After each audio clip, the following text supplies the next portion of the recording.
Rav Chaim Kanievsky passed away, and he was buried this week. And he is who's considered the Gadol the giant of the generation. So it's definitely worth mentioning him and just sharing a little bit about him.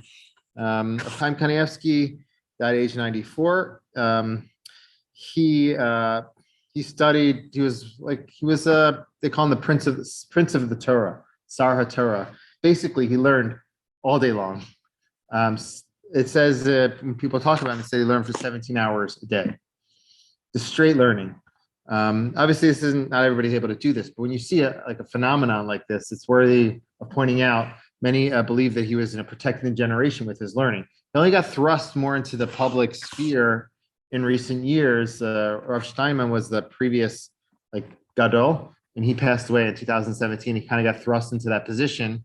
He wasn't looking for power or any of those things, but he became the center for everybody. Politicians would go to his home, and then everyone remembers Rabbi Yosef and his influence. It was similar to that. Hundreds of thousands of people were at his funeral. Politicians would go to his house, children, adult, anybody who needed a blessing or guidance and direction, and he often answered in a very terse and short way. He's known for answering with the word buha. I wasn't trying to scare people. Rather, it's bracha v'atzlacha. It's like an acronym. He didn't even say the full thing. He was his time was very measured, and most of his time was dedicated to learning Torah. There's a story connected to him. The author, the commentary, authoritative commentary on the Maharal was written by Rabbi Yeshua Hartman. Maharal was an early authority from 1500s, and he wrote in one of his texts, the Maharal, that the Mashiach, the revival of the dead, will begin in the cave of the forefathers.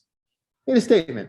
Now, this Rabbi Yeshua Hartman, was a big scholar himself, but he didn't know where the Maharal got that from. So this is told by Sivan Rahav Meir. It's also well known in Israel. She told the story. So he asked all the different rabbis, Torah scholars, and they didn't have the answer. So where are you going to go? You can search in Google, but you might not find it. So you go to the living Google. So enter Rav Chaim Kanievsky. So he explained what that experience was like. So he spoke with him and he said, Maharal says this and that and the other. And then he saw him scanning the whole Torah. Because they say he went through the whole Torah every year. All of Babylonian Talmud, all of the Jerusalem Talmud, everything. So, which is a very difficult thing to do. So he went through the Babylonian Talmud and it says, not there. Jerusalem Talmud in his head. And then he went through the Gadol, the Midrashim, all in his head. And he finally found it in the Zohar, which is a Kabbalistic text. In this part in the Zohar, it appears there. And this rabbi was amazed by his encyclopedic knowledge, an amazing memory, he had amazing shakdanut, which is ability to sit and totally devote yourself to Torah. And through that, he elevated himself higher and higher. What's interesting about him is that he had a mix of a lot of different aspects. And I was listening to a radio host who's actually the son of one of my rabbis. He was saying that's what made him so beloved upon so many people. He had a lot of different aspects to him. He had even a mystical side where he would give people blessings and they would write him notes and he'd read every single note. He had the populace was comfortable going to him for blessings and also for Torah guidance.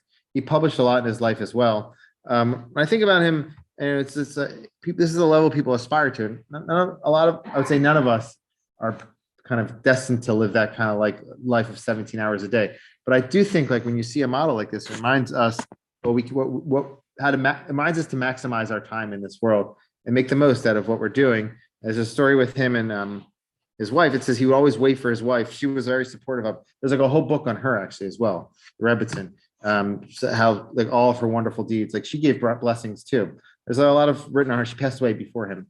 But it says he would always wait for her. She would prepare food, always wait for her before he ate. Sometimes, though, there was a delay. She was doing something, and you would see his son said this at the funeral. Immediately, he'd jump straight to his book and just keep learning. If there was a minute or minute and a half of empty space, and so I think that's a good reminder. We often spend a lot of times doing a lot of things. Spiritual pursuits are really important. Try to maximize our time. And the minutes, even the 1 minute or minute and a half that we have, try to use it for good and for doing good things.